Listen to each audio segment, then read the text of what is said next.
सुप्रभात। क्लास 7 है। आशा करती हूँ आप लोग सब कोई अच्छे से होंगे और स्वस्थ होंगे और अपनी पढ़ाई लिखाई भी अच्छी तरह से कर रहे होंगे।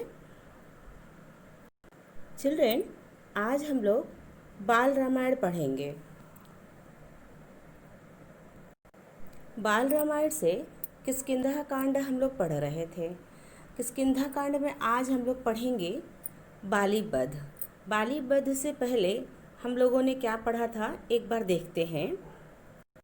बाली वध से हम लोगों ने पहले पढ़ा था कि राम और सुग्रीव की मैत्री हो जाती है। हनुमान जी उन दोनों के बीच अग्नि को साक्षी रखकर मैत्री कराते हैं और सुग्रीव राम को वचन देते हैं कि मैं आपकी सीता की खोज में मदद करूंगा, और राम उनको वचन देते हैं कि मैं आपको आपके भाई से बचा के बचाऊंगा, उससे आपकी रक्षा करूंगा।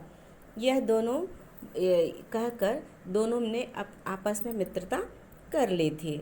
अब हम लोग आगे पढ़ेंगे।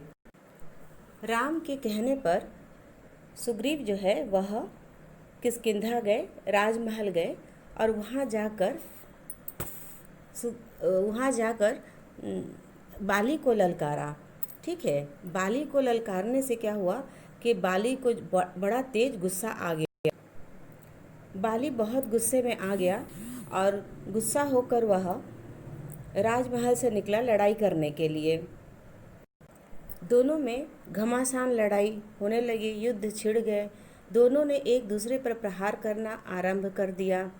बाली ने सुग्रीव को खूब आहत किया।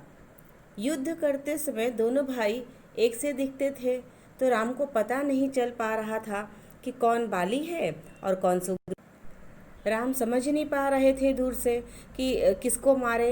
इतने में क्या हुआ कि बाली ने सुग्रीव को खूब मारा, खूब आहत कर दिया, खूब घायल कर दिया। सुग्रीव घायल होकर राम के पास पहुँचे और बहुत गुस्से में आ गए। कहा कि आप मेरे कैसे मित्र हो, आपने अपना यह कैसा पराक्रम दिखाया है। यदि मेरी मदद नहीं करनी थी तो मुझे शत्रु के पास क्यों भेजा। तब राम ने उन्हें समझाया कि तुम दोनों की शक्ल मिलने के कारण मैं उन्हें दूर से पहचान नहीं सका, इसलिए बाण नहीं छोड़ा मैंने। तब राम ने क्या किया कि उनके गले में नाग पुष्पी की लता सुग्रीव के गले में पहना दिया। कहा कि ये नाग पुष्पी की माला तुम पहन लो, जिसे तुम मुझे दूर से दिखाई दोगे, और अब जाकर तुम बाली को ललकारो। सुग्रीव जो था वह डर गया। कहता है कि पहले ही इतना घायल कर दिया है, अब की बार अगर आपने बाली का संहार नहीं किया तो आज मेरा मरण निश्चित है। तो राम ने उसे पूरी तरह से आश्वस्त किया और मुकाबले के लिए भेज दिया।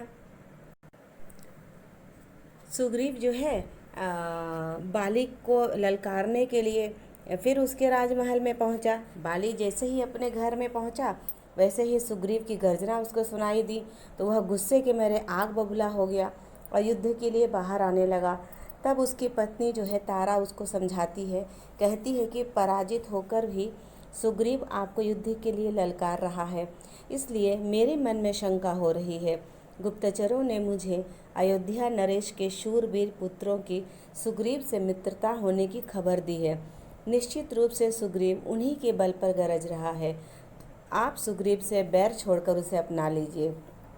तारा के मुंह से ऐसी बातें सुनकर बाली ने उसे फटकारा और समझाते हुए कहा कि मैं अभी क्षण भर में सुग्रीव को मार कर आता हूँ। राम के बारे में मैंने भी सुन रखा है, वे धर्मात्मा हैं और वे मुझे बिना कारण के नहीं मारेंगे। यह कहकर बाली बाहर आ गया। बाहर आकर सुग्रीव के साथ भिड़ गया और दोनों में घनघोर युद्ध होने लगा। देर तक लड़ते रहे। इतने में राम जो है वह तीर मारकर बाली का तीर मारते हैं तो बाली का सीना फट जाता है और वह धरती पर गिर पड़ता है। तो उसके बाद वह राम से कहता है कि मेरा तो सुग्रीव के साथ दुश्मनी थी, मैं सुग्रीव के साथ लड़ रहा था, तो आप जिस उद्देश्य से सुग्रीव के साथ दोस्ती किए हैं कि जानकी को ढूंढ कर लाने के लिए, मैं वह काम एक दिन में कर सकता था, फिर आपने मुझे छल पूर्वक क्यों मारा? मुझे इस बात का दुख है कि आप जैसा धर्मात्मा ने मुझे छल से मारा है और अधम पूर्वक मारा है। तो राम कहते हैं कि सुनो बाली, तुम धर्म, अर्थ, काम और अलौकिक सदाचार को भी नहीं जानते। तुम राज धर्म का पालन भी नहीं कर पाए। छोटा भाई पुत्र के समान होता है, उसकी पत्नी तुम्हारी पुत्री के समान है, उसे छीन कर तुमने पशुवत व्यवहार किया है।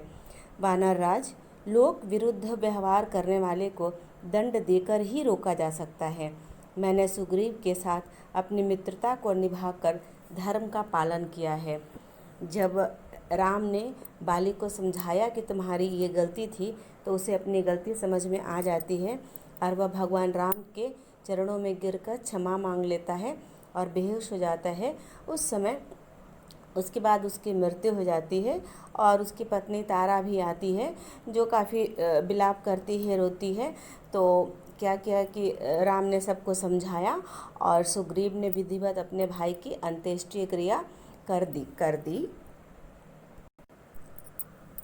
और सुग्रीव जो है वह किष्किंधा पे राज्य करने लग जाते हैं और अंगद जो बाली का पुत्र था उसको युवराज बनाया जाता है।